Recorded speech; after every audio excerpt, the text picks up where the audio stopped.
بسم الله الرحمن الرحيم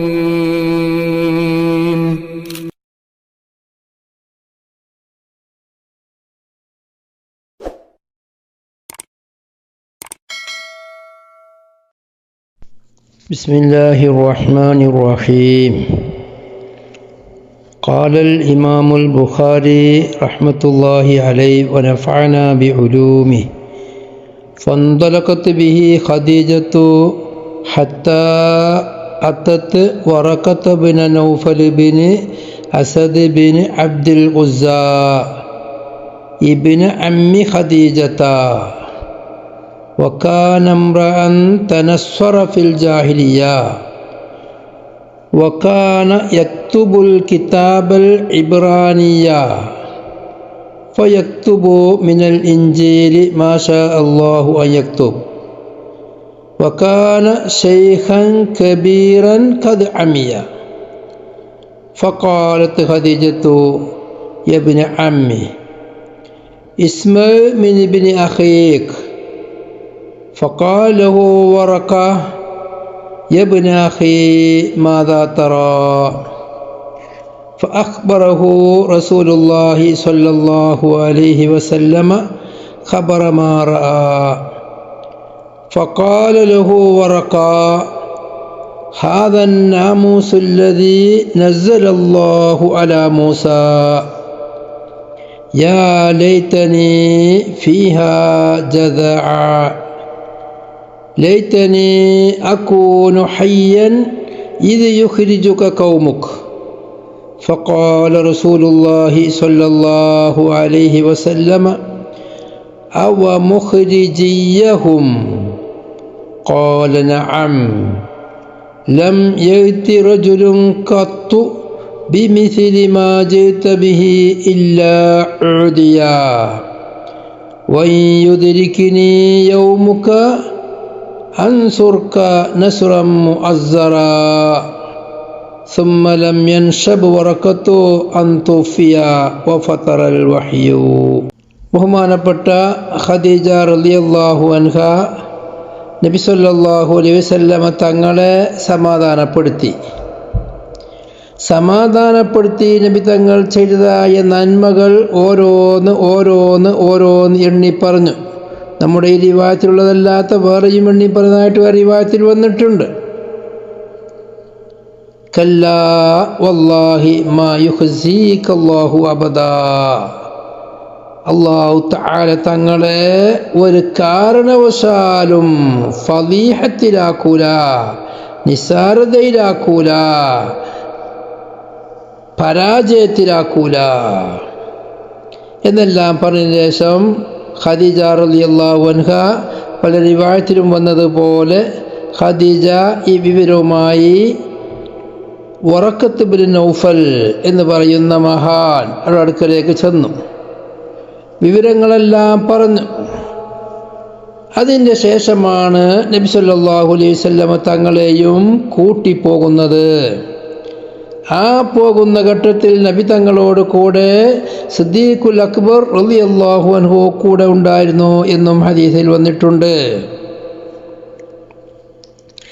അതിൻ്റെ ഒരു ഭാഗമാണ് ഇവിടെ പറയുന്നത്. ഫന്തലഖത് ബിഹി ഖദീജതു. അങ്ങനെ നബി സല്ലല്ലാഹു അലൈഹി വസല്ലമ തങ്ങളെയും കൊണ്ട് ഖദീജ റളിയല്ലാഹു അൻഹ പോയി. ഹത്താ അത്തത്ത്. ഖദീജ ബീവി എത്തുന്നത് വരേക്കും Waraqah bin Nawfal bin Asad bin Abdul Uzza, Abdul ഉസ്സയുടെ മകനായ അസദിൻ്റെ മകനായ നൗഫലിൻ്റെ മകനായ വറഖ എന്ന മഹാന്റെ അടുക്കലേക്ക് എത്തുന്നത് വരേക്കും നബി തങ്ങളെയും കൊണ്ടുപോയി. ആരാണ് ഈ വറഖത്ത് ബിൻ നൗഫൽ? ഇബ്ന അമ്മി ഖദീജ റളിയല്ലാഹു അൻഹ. ഖദീജ റളിയല്ലാഹു അൻഹയുടെ പിതൃ സഹോദരൻ്റെ മകനായ.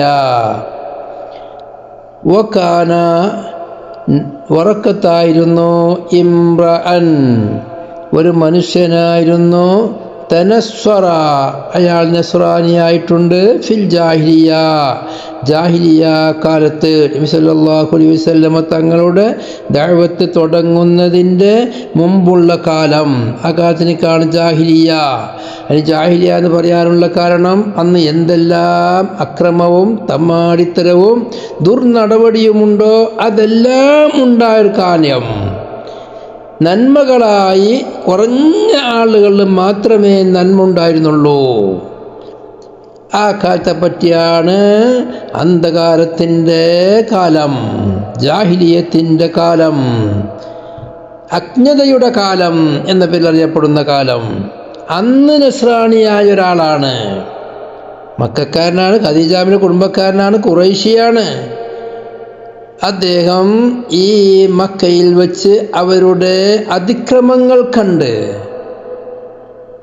ബിംബാരാധന കണ്ട്, അവരുടെ താഴ്ന്ന സ്വഭാവം കണ്ട്, പെൺകുട്ടികളെ കുഴിച്ചു മൂടുന്ന രംഗങ്ങൾ കണ്ട് മനം നൊന്ത് പരിശുദ്ധ നല്ല മാർഗത്തെ ആലോചിച്ച് അങ്ങനെ നസ്രാണിയത്തിൻ്റെ പരിവർത്തനം വരുത്തുന്നതിന് മുമ്പുള്ള യഥാർത്ഥ നസ്രാണികളെ കണ്ട്, അച്ഛന്മാരെ കണ്ട് നസ്രാണിയായ മനുഷ്യനാണ് ബഹുമാനപ്പെട്ട ഉറക്കാർ റളിയല്ലാഹു അൻഹു. ഉറക്കത്തിൻ്റെ കൂടെ തന്നെ പോയി നടന്ന വേറെ ആളുണ്ട്, അറബ്ബൻ വാഹിദം അൽ ഫറബി എന്ന് പറഞ്ഞിട്ട് പെയ്ത്തുപാടി ആളുകളൊക്കെ ഉണ്ടല്ലോ. അങ്ങനെയുള്ള കുറേ ആളുകൾ അന്ന് നന്നായവരുണ്ട്. അങ്ങനെയുള്ള നസ്രാനിയായ മനുഷ്യനായിരുന്നു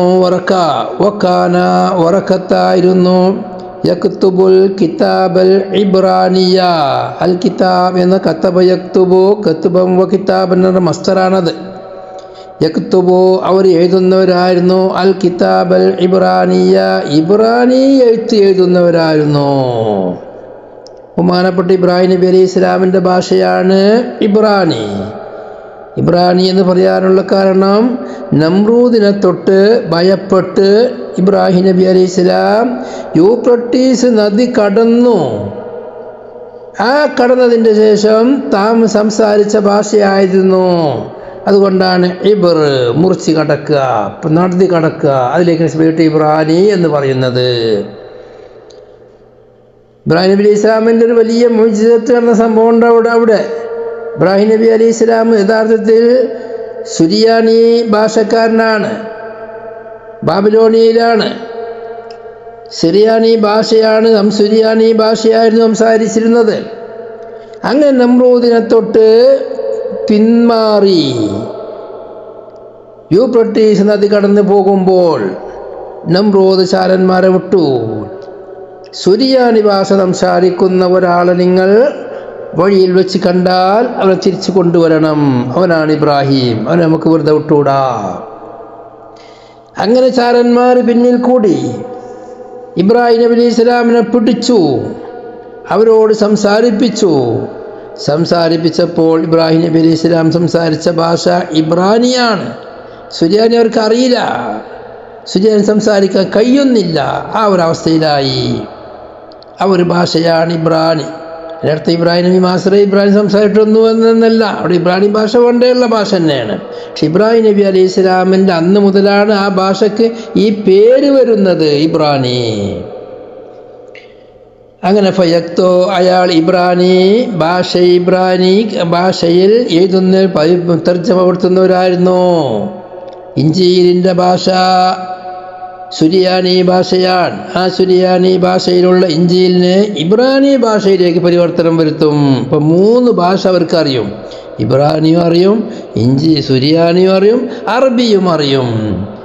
ആവശ്യമുള്ള ഭാഷയിലേക്ക് പരിവർത്തനം വരുത്താൻ, തർജ്ജമ ചെയ്യാൻ കഴിയും. അന്ന് വേറെ റിവായത്തിൽ കാണാം, ഫഖാല യക്തുബുൽ കിതാബൽ അറബിയ, ഫയക്തുബു മിനൽ ഇൻജീൽ മാഷാ അല്ലാഹു വയക്തുബാ. അങ്ങനെ ഇഞ്ചീലിൽ നിന്ന് അറബിയിലേക്ക് വിവർത്തനം ചെയ്യുന്നതായിരുന്നു എന്നുമുണ്ട്. അറബിയിലേക്ക് വിവർത്തനം ചെയ്യാൻ കഴിവുള്ള അതേമാതിരി തന്നെ ഇബ്രാനി ഭാഷയിൽ നല്ല കഴിവുള്ളവരായിരുന്നു. അതാണ് ബുഖാരിയിലുള്ള ഈ വായത്ത്. വകാന യക്തുബുൽ കിതാബൽ ഇബ്രാനിയ, ഇബ്രാനി എഴുത്ത് അവർ എഴുതുന്നവരായിരുന്നു. ഫയക്തൂനൽ ഇഞ്ചീൽ ഇഞ്ചീലിൽ നിന്ന് അവർ എഴുതും മാഷാ അല്ലാഹു അൻ യക്തുബ അവർ എഴുതാൻ അള്ളാഹു തീരുമാനിച്ചത് മശിയത്തുള്ള ഏതുണ്ടോ അതിനെ അവർ എഴുതുന്നവരായിരുന്നു. വകാന വറക്കത്ത് ബിൻ നൗഫലായിരുന്നു ശൈഖൻ കബീറാ വലിയതായ പ്രായം ചെന്ന ഒരു വൃദ്ധനായിരുന്നു. കത് അമിയ അവർക്ക് കുരുടായി പോയിട്ടുണ്ട്, കണ്ണ് കാണൂല, കണ്ണിനെല്ലാം കാഴ്ച നഷ്ടപ്പെട്ടു പോയ വലിയ പ്രായമുള്ള ആളാണ് അവര്. ഫഖാലത്ത് ഖദീജത്തു അപ്പോൾ ഖദീജ റളിയല്ലാഹു അൻഹ പറഞ്ഞു യബ്ന അമ്മി എൻ്റെ പിതൃവ്യപുത്ര ഇസ്മഇ ഇബ്നി അഖീഖ് നിങ്ങളുടെ സഹോദരൻ്റെ മകനിൽ നിന്ന് ഒന്ന് കേൾക്കണേ. നബി സല്ലല്ലാഹു അലൈഹി വസല്ലം തങ്ങളെ സംബന്ധിച്ച് വറക്കത്ത് ബിൻ നൗഫലിൻ്റെ സഹോദരൻ്റെ മകൻ എന്ന് പറയുന്നത് വറക്കത്ത് ബിൻ നൗഫലിൻ്റെ കബീല ആബാഗ് അജ്ദാദ് എണ്ണി നബി തങ്ങളുടെ ആബാഗ് അജ്ദാദ് എണ്ണിയാൽ നബി തങ്ങളുടെ പിതാവായ അബ്ദുള്ള എന്നവരും വറക്കത്ത് ബിൻ നൗഫലും ഖുസൈയിലെ കൊള്ള ചേർത്ത് നോക്കുമ്പോൾ ഒരേ അകലമാണുള്ളത്, രണ്ടാൾ ഒരേ മർത്തബയിലാണ് വരുന്നത്.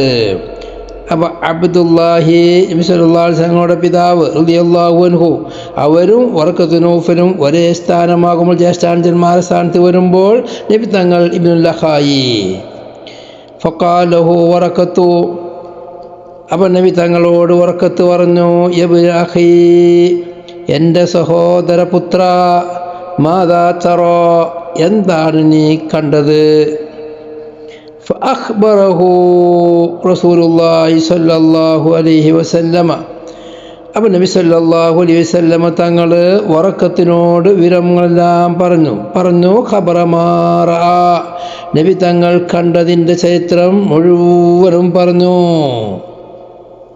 അത് ചോദിച്ച മാതാ തറാന നീ എന്താ ഇപ്പോൾ കാണുന്നത് എന്നാ, എന്തായിരുന്നു കണ്ടത് എന്നാ, മാതിയാണ് ഉപയോഗിക്കേണ്ടത്. എടാ മാതാ തറാ നീ എന്താണ് കാണുന്നത് എന്നാ. എന്താ ഒരാൾക്ക് നുബുവത്ത് കിട്ടിയ ഒരാള് അവർ എപ്പോഴും ആ വിഷയത്തിൽ മുഴുകിയവരായിരിക്കും, അതിനെ തൊട്ട് ഗഫ്ലത്ത് ഇവനുണ്ടായിത്തീരൂല. അതാണ് ആ ചോദ്യത്തിലെ പ്രസക്തി. ഫഖാലഹു വറക്കത്തു നബി തങ്ങൾ കണ്ട വിവരങ്ങളെല്ലാം പറഞ്ഞപ്പോൾ വറക്കത്ത് എന്നവർ പറഞ്ഞു ഹാദൻ നാമൂസുല്ലദീ നസ്സലല്ലാഹു അലാ മൂസാ ഹാദാ ഈ വന്നത് അന്നാമൂസു നാമൂസാണ്. നാമൂസ് പറഞ്ഞാൽ സ്വാഹിബുസ്സിർ രഹസ്യവുമായി വരുന്ന ആളാണ്. അള്ളാഹുവിൻ്റെ വകല്ലതി എങ്ങനെയാണ് മൂസ നസ്സലല്ലാഹു അള്ളാഹു ഇറക്കിയിരിക്കുന്നു അലാ മൂസ നബി അലൈഹി ഇസ്ലാമിൻ്റെ മേലിൽ എന്ന് പറഞ്ഞ് മനസ്സിലാക്കി കൊടുക്കുക. അത് ജിബ്രീലാണ്, സ്വാഹിബു സിറാണ്. യാ ലൈതനി ഫീഹാ ജദഅ യാ ലൈതനി ഞാനായാൽ വേണ്ടില്ലായിരുന്നു ഫീഹ ആ ദിവസങ്ങളിൽ ജദഅ യൗവനമുള്ളവനായാൽ വേണ്ടില്ലായിരുന്നു. നാക്കാലിലേക്ക് പറഞ്ഞ പേരാണ് ജദഅ. അത് പലതിരിക്കും പല പ്രായത്തിലാണ് പറയുക. സാധാരണ ജദഅ എന്ന് പറഞ്ഞാൽ വല്ലാതെ പ്രായം കവിയാത്ത അസ്സഗീറു മിനൽ ബഹായിമീന ഒട്ടകങ്ങളിൽ നിന്നും ചെറുത്, അത് അല്ല നാക്കാലികളിൽ നിന്ന് ചെറുത്. ഒട്ടകാവുമ്പം ഏകദേശം 3 വയസ്സ് കഴിഞ്ഞു, 4-ാം വയസ്സ് പ്രവേശിച്ചത് സക്കാത്തിന് നമുക്ക് ചർച്ച ചെയ്യുന്നുണ്ടല്ലോ. പൊതുവെ നാക്കാലികളെ പറ്റി പറയുമ്പോൾ ഓരോ ഒട്ടകം പാട് എന്ന് എടുത്ത് തഫ്സീലാക്കാതെ പൊതുവെ ജദഅ എന്ന് പറഞ്ഞാൽ യൗവനമുള്ളവൻ. ഞാൻ യൗവനമുള്ളവനായാൽ വേണ്ടില്ലായിരുന്നു. യാ ലൈതനി ഫീഹാ ജദഅ ആ കാലഘട്ടങ്ങളിൽ നീ പ്രത്യക്ഷപ്പെടുന്ന കാലഘട്ടങ്ങളിൽ ഞാൻ യൗവനമുള്ളവരായാൽ വേണ്ടില്ലായിരുന്നു. ലൈതനി അകൂനു ഹയ്യ, അന്ന് ഞാൻ ജീവിച്ചിരിക്കുന്നവനായാൽ വേണ്ടില്ലായിരുന്നു. ലൈതനി, ഞാനായാൽ വേണ്ടി, ലൈതനി അകൂനു, ഞാനാകുന്നവനായാൽ മതിയായിരുന്നു. ഹയ്യൻ, ജീവനുള്ളവനായാൽ മതിയായിരുന്നു. ഇത് യുഖ്രിജുക ഖൗമുക, നിന്റെ കൗമ് നിന്നെ പുറപ്പെടുവിക്കുന്ന ദിവസത്തിൽ ഞാൻ ജീവനോടുള്ളവനായാൽ വേണ്ടില്ലായിരുന്നു. ആണെങ്കിൽ ഞാൻ അതിനക്ക് എന്നെ കൊണ്ട് കഴിയുന്ന എല്ലാ പ്രതിരോധവും ഞാൻ തീർക്കും. ഫഖാല റസൂലുള്ളാഹി സ്വല്ലല്ലാഹു അലൈഹി വസല്ലമ, അപ്പോൾ റസൂലുള്ളാഹി സ്വല്ലല്ലാഹു അലൈഹി തങ്ങൾ പറഞ്ഞു, അവ മുഖ്രിജിയഹും, എൻ്റെ കൗമ് എന്നെ പുറപ്പെടുവിക്കപ്പെടുമോ? വല്ലാത്ത അത്ഭുതമുണ്ടല്ലോ. ഇന്ന് ഞാൻ അവരുടെ അടുക്കൽ അല്ലമീനാണ്, ഞാനില്ലാതെ ഒരു കാര്യവും അവരുടെ അടുക്കലില്ല. എല്ലാം എന്നെ അനുസരിച്ച്, ഞാൻ പറയുന്ന അനുസരിച്ച് ജീവിക്കുന്ന കൗമാണവർ. അവരെന്നെ പുറപ്പെടുവിക്കുമോ? കാല, നബി തങ്ങൾ പറഞ്ഞു, കാല, വറക്കത്ത് പറഞ്ഞു, നഅം, അതേ പുറപ്പെടുവിക്കും. ലം യഅതി റജുലുൻ ഖത്തു ബിമിസ്ലി മാ ജിത ബിഹി ഇല്ലാ ഉദിയ. ലം യഅതി, വന്നിട്ടില്ല, റജുലുൻ, ഒരു പുരുഷനും, ലമ്മിൻ്റെ ശേഷം നഫിൻ്റെ ശേഷം നക്കിറ തന്നെ, ഒരു പുരുഷനും വന്നിട്ടില്ല എന്നാവും. കത്തു, തീരെ തന്നെ, ബിമിസ്ലി മാ ജിത ബിഹി, ബിമിസ്ലി മാ, ഒന്നുകൊണ്ട്, ജിത, നീ കൊണ്ടുവന്നിരിക്കുന്നു, ബിഹി, അതിനെ, ഇല്ല ഉദിയ, നീ കൊണ്ടുവന്ന ഒന്ന് പോലെയുള്ളത് കൊണ്ട് ഒരു പുരുഷനും ഇതുവരെ വന്നിട്ടില്ല. ഇല്ല ഉദിയ, അവരോട് ശത്രു നോക്കപ്പെട്ടല്ലാതെ. വയ്യുദിരിക്കിനി യൗമുക അൻസുർക നസ്റൻ മുഅസ്സറ, നിന്റെ ആ കാലം എന്നെത്തിക്കുകയാണെങ്കിൽ ഞാൻ നിന്നെ ശക്തമായ സഹായിക്കലിനെ ഞാൻ സഹായിക്കും.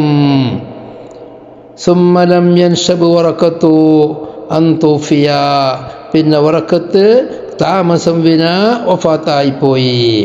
വഫത്തറൽ വഹിയു, നബി സല്ലല്ലാഹു അലൈഹി വസല്ലമ തങ്ങൾക്കുള്ള വഹിയ് നിലക്കുകയും ചെയ്തു. റബീഉൽ അവ്വൽ മുതൽ റമദാൻ 17 ജിബ്രീലുമായുള്ള ആ സംഭാഷണം എന്നാണ് മഹാന്മാർ പറയുന്നത്. സംശയമെല്ലാം അങ്ങനെയാണ് പറഞ്ഞിട്ടുള്ളത്. ആ റമദാൻ 17 വരേക്കും വഹികൾ വന്നുകൊണ്ട് ഇരുന്നു. പിന്നീട് താൽക്കാലം വഹി നിലച്ചു, വഹി വന്നില്ല.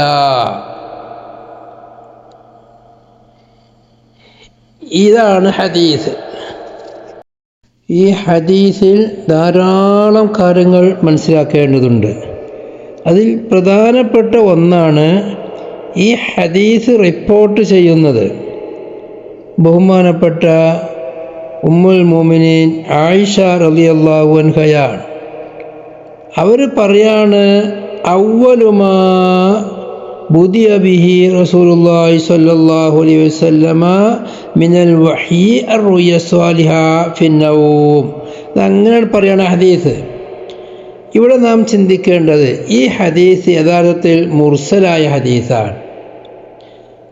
കാരണം നബി സല്ലല്ലാഹു അലൈഹി വസല്ലമ തങ്ങൾക്ക് വഹി ലഭിച്ചു 5ഓളം വർഷം കഴിഞ്ഞതിൻ്റെ ശേഷം ാണ് ആയിഷ റളിയല്ലാഹു അൻഹ ജനിക്കുന്നത് തന്നെ. അപ്പോൾ ഈ വിഷയത്തിൽ ആയിഷ റളിയല്ലാഹു അൻഹ നേരിട്ട് ഇടപെട്ടതല്ല.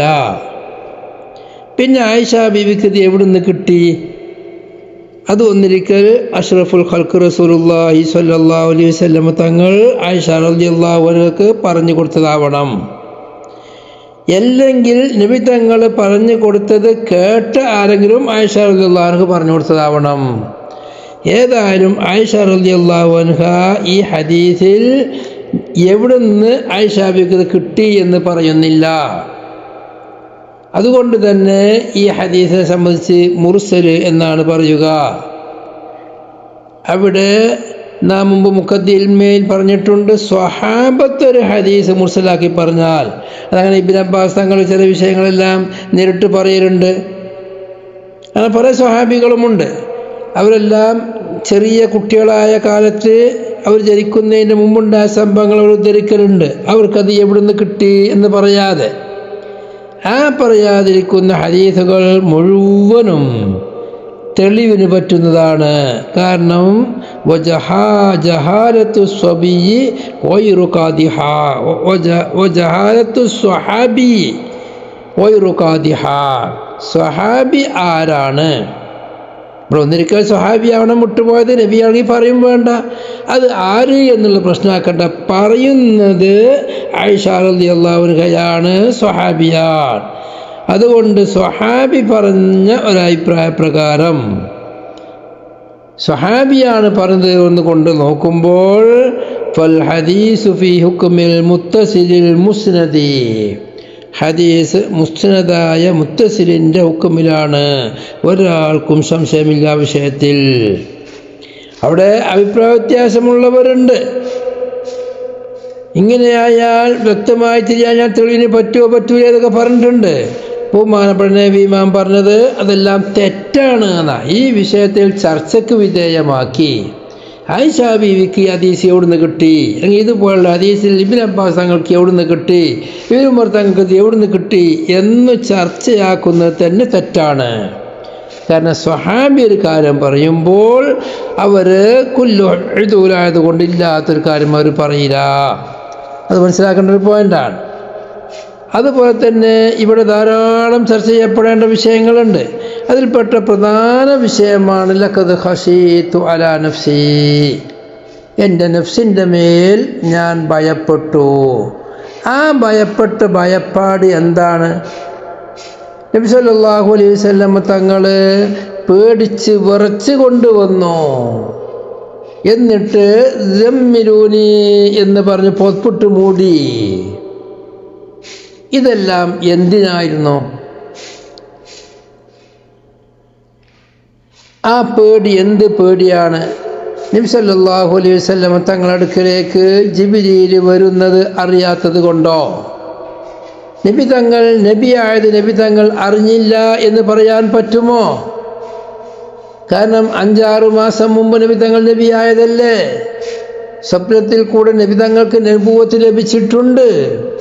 ആ ലഭിച്ചതിൻ്റെ ഭാഗമായിട്ടാണ് മലക്കുമായി അഭിസംബോധന ചെയ്യണമെങ്കിൽ നബി തങ്ങൾ അതിനു വേണ്ടിയുള്ള ഒരു റിയാള വിടേണ്ടതുണ്ട്. ജനങ്ങളെ തൊട്ടെല്ലാം വേറിട്ട് നബി തങ്ങൾ ഒന്നും കൂടി തയ്യാറാവാൻ വേണ്ടി ഹിറയിലേക്ക് സ്വന്തമായി പോയതാണല്ലോ അള്ളാഹുവിൻ്റെ ഇതിന് പ്രകാരം. അങ്ങനെയുള്ള നബി സല്ലല്ലാഹു അലൈഹി വസല്ലം തങ്ങൾക്ക് ഇതുവരെ നബിയാണെന്നറിഞ്ഞില്ല എന്നോ? ഒരിക്കലും അത് സത്യമല്ല. അങ്ങനെ വിശ്വസിക്കാനും പറ്റൂല. വലിയ വലിയ മഹാന്മാർ അവരുടെ കിതാബിൽ അങ്ങനെ എഴുതി വച്ചിട്ടുണ്ട്. നബി തങ്ങൾ നബിയാണെന്നറിയാതെ നബി തങ്ങൾക്ക് ഈ സംഭവത്തിൽ പേടിച്ചിട്ടാണ് ഉണ്ടായത്. നബി തങ്ങൾക്കത് ഒരു മാനസികമാവുമെന്ന് ഭയപ്പെട്ടിട്ടാണ്. ഇങ്ങനെ എന്തെല്ലാമാണ് ഓരോരുത്തർ വലിയ വലിയ ആളുകൾ, ഞാൻ പേര് പറയുന്നില്ല, എഴുതി വെച്ചിട്ടുള്ളത്. ബഹുമാനപ്പെട്ട ഇമാം നവവി റഹ്മത്തുള്ളാഹി അലൈഹി ഖാദി ഇയാദിനെ തൊട്ട് നക്കൽ ചെയ്യുന്നുണ്ട്, കിതാബുകളിലുണ്ട്. അത് പറഞ്ഞാൽ മതി. എന്താണ് സംഭവം? നബി സല്ലല്ലാഹു അലൈഹി വസല്ലം തങ്ങൾക്ക് നബുവത്ത് ലഭിക്കുകയും നബി തങ്ങൾക്ക് വരാനിരിക്കുന്ന കാര്യങ്ങൾ വറഖത്ത് ഇബ്നു നൗഫൽ പറഞ്ഞതുപോലെ ഏത് നബിയാണ് വരുന്നുണ്ടോ അവരെ മുഴുവനും ശത്രുത പുലർത്തപ്പെട്ടിട്ടുണ്ട്. ഇല്ല ഉദിയ എന്ന് വറഖത്ത് ഇബ്നു നൗഫൽ അനുഭവം കൊണ്ട് തൗറാ ഇഞ്ചിയിലുള്ളത് പറഞ്ഞതുപോലെ നബി സല്ലല്ലാഹു അലൈഹി വസല്ലമക്ക് ഈ കാര്യങ്ങൾ മുഴുവനും ബോധ്യമായിട്ടുണ്ട്. ജിബ്രീൽ അതെല്ലാം മനസ്സിലാക്കി കൊടുത്തിട്ടുണ്ട്. അതാണ് ഞാൻ ഈ നബുവത്തുമായി ഈ ഖൗമിൻ്റെ അടുക്കലേക്ക് ചെല്ലുമ്പോൾ അവരുടെ പ്രതികരണം എങ്ങനെ ഉണ്ടാകും എന്നതാണ് പേടി.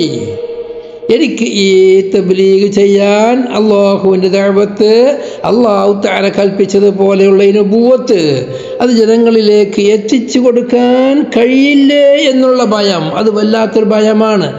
അള്ളാഹു തആല ഏൽപ്പിക്കുന്ന ഉത്തരവാദിത്തം പൂർത്തിയാക്കാൻ കഴിയില്ലേ എന്ന് എത്ര ധൈര്യം ആര് കൊടുത്താലും ഉള്ളിലൊരു ബേജാറ് വേണം. അതൊരു മുഅ്മിന്റെ സ്വഭാവമാണ്. അള്ളാഹു തആലാനെ ഭയപ്പെടണം. ഖുലഫാഉർ റാഷിദീങ്ങൾ നബി സല്ലല്ലാഹു അലൈഹി വസല്ലം തങ്ങൾ അവർ സ്വർഗത്തിലാണെന്ന് പ്രത്യേകം പറഞ്ഞ ആളുകൾ, അവർക്കല്ലേ ഏറ്റവും വലിയ പേടിയുള്ളത്? അത് ചരിത്രമാണ്, അത് സംഭവമാണ്. മൻ ഖാഫല്ലാഹ അലാ, ഏറ്റവും വലിയ ഭയം അല്ലാഹുവിനെ ഭയപ്പെടുന്നവർ അമ്പിയാക്കളും സ്വാലിഹീങ്ങളുമാണ്. എത്രയോ ഹദീസുകൾ വന്നിട്ടുണ്ട്. ഞാനാണ് നിങ്ങളിൽ വെച്ച് അള്ളാഹുവിനെ ഏറ്റവും ഭയപ്പെടുന്നവൻ റസൂലുള്ളാഹി പറഞ്ഞിട്ടുണ്ട്. ആ ഒരു ഭയപ്പാടാണ് ആ ഏൽപ്പിച്ച ദൗത്യം. ഈ കാട്ടാളന്മാരോട് പറഞ്ഞാൽ അവരുടെ പ്രതികരണം എങ്ങനെയായിരിക്കും? എനിക്കത് വേണ്ടതുപോലെ പൂർത്തിയാക്കാൻ കഴിയില്ലേ എന്നുള്ള മനുഷ്യ സഹജമായ പേടി, വേജാറ് എനിക്ക് വന്നു. ബഹുമാനപ്പെട്ട ശൈഖുനാ ശംസുലമായി ഖദ്ദസല്ലാഹു സിർറഹുൽ അസീസ് ഈ ഹദീസ് ഓതിത്തരുമ്പോൾ പ്രത്യേകമായി ഉണർത്തിയ കാര്യമാണ്. അവിടെ നബി തങ്ങൾക്ക് കൊല്ലി പിടിച്ചു തെക്കിയപ്പോൾ ഉണ്ടായ പേടി, മരിച്ചുള്ള പേടി അതല്ല. അങ്ങനെ പേടിച്ചതാന്ന് പറയാൻ പറ്റൂല. ജിബീലിനെ കണ്ട് പേടിച്ചതാന്ന് പറയാൻ പറ്റൂല. അതെല്ലാം നബി തങ്ങൾ നബിയായത് നബി തങ്ങൾ അറിഞ്ഞില്ല എന്ന് മനസ്സിലാക്കുന്നതിൻ്റെ ഭാഗമാണ്. അങ്ങനെ ആരെല്ലാം എന്തെല്ലാം പറയുന്നുണ്ടോ ആ പറയുന്നത് മുഴുവനും യഥാർത്ഥത്തിൽ അവർക്ക് കാര്യത്തിൻ്റെ ഗൗരവം മനസ്സിലാക്കാതെ അവർ ചെയ്യുന്നതാണ്. ഇമാമിങ്ങൾ അത് വളരെ വ്യക്തമായി പറഞ്ഞിട്ടുണ്ട്. വൽ ഖശിയത്തു ഇന്നമാ കാനത്ത് അലാ അജ്സിഹി അൻ തഹമ്മുലി അഅബാഇർ റിസാല കമാ ഹുവ ഹഖുഹാ. വേണ്ടതുപോലെ അത് ഹംല ചെയ്ത് ഉത്തരവാദിത്തം നിറവേക്കലിനെ പറ്റിയുള്ള ആ മനുഷ്യ സഹജമായ പേടിയാണ്. പിന്നെ ഇമാം നബി റഹ്മത്തുള്ളാഹി അലൈഹി പറയുന്നുണ്ട്, ഖശീത്തു മാദിയായ ഫീലാണ്. ഞാൻ ജിബ്രീൽ അലൈഹിസ്സലാം പിടിച്ച് നെക്കിയപ്പോൾ മരിച്ചുപോകുമോ എന്ന് പേടിച്ചിരുന്നു എന്നൊരർത്ഥം വെക്കുന്നതിന് കുഴപ്പമില്ല. നുബുവത്തിനെ ബാധിക്കുന്ന വിഷയമല്ലാതെ ആ സന്ദർഭമാണ്. പിന്നെ എന്തിനാണ് ജിബ്രീൽ അലൈഹിസ്സലാം നബി സല്ലല്ലാഹു അലൈഹി വസല്ലം തങ്ങളെ പിടിച്ച് നെക്കിയത്? എന്തിനാണ് ശ്വാസം മുട്ടിച്ചത്? അത് നബി സല്ലല്ലാഹു അലൈഹി വസല്ലം തങ്ങളുടെ റിയാദന്റെ ഭാഗമാണ്. സ്വന്തമായി ഹിറയിൽ അല്ലാഹു തആല പറഞ്ഞയച്ചു. നബി സല്ലല്ലാഹു അലൈഹി വസല്ലം തങ്ങൾ മാനസികമായും ശാരീരികമായും വഹ്യിനെ ഏറ്റെടുക്കാൻ സ്വീകരിക്കാൻ പക്വതയിലും പാകതയിലുമാക്കിയതുപോലെ അടിസ്ഥാനത്തിൽ തന്നെയാണ് മഹാന്മാരായ സൂഫിയാക്കൾ അവർ നല്ലൊരു കാര്യം, വലിയൊരു കാര്യം ഒരാളെ ഏൽപ്പിക്കാൻ ഉദ്ദേശിക്കുമ്പോൾ അവർ ഖൽവത്തിലേക്ക് പറഞ്ഞേക്കും. അങ്ങനെ മഹാനായ നബി സല്ലല്ലാഹു അലൈഹി വസല്ലം ഖൽവത്തിലിരുന്നു. നബി അലൈഹിസ്സലാം വന്നു. ആ നബി സല്ലല്ലാഹു അലൈഹി വസല്ലം തങ്ങളെ ശാരീരികമായി വീണ്ടും വീണ്ടും യോഗ്യനാക്കാൻ വേണ്ടി ഇവരിൽ ചെയ്ത ചില കാര്യങ്ങളാണത്. അങ്ങനെയാണത് മനസ്സിലാക്കേണ്ടത്. നബി സല്ലല്ലാഹു അലൈഹി വസല്ലം തങ്ങൾക്ക് ജിബ്രീലിനെ പേടിയില്ല. ഇതിനു മുമ്പത്തെ ക്ലാസ് വിശദീകരിച്ചിട്ടുണ്ട്. നബി തങ്ങൾക്ക് ജിബ്രീലിനെ കാണാത്തതിൻ്റെ പേരിൽ ടെൻഷൻ പലപ്പോഴും ഉണ്ടായിട്ടുണ്ട്. കാണുകയാണ് വേണ്ടത്, അതാണ് നബി തങ്ങൾക്ക് ഇഷ്ടം. പക്ഷെ ജിബ്രീൽ വരുമ്പോൾ നബി തങ്ങൾക്ക് പലപ്പോഴും പ്രയാസങ്ങൾ എന്ന് പറയുന്നത് നുബുവത്തിൻ്റെ സ്വഭാവമാണത്.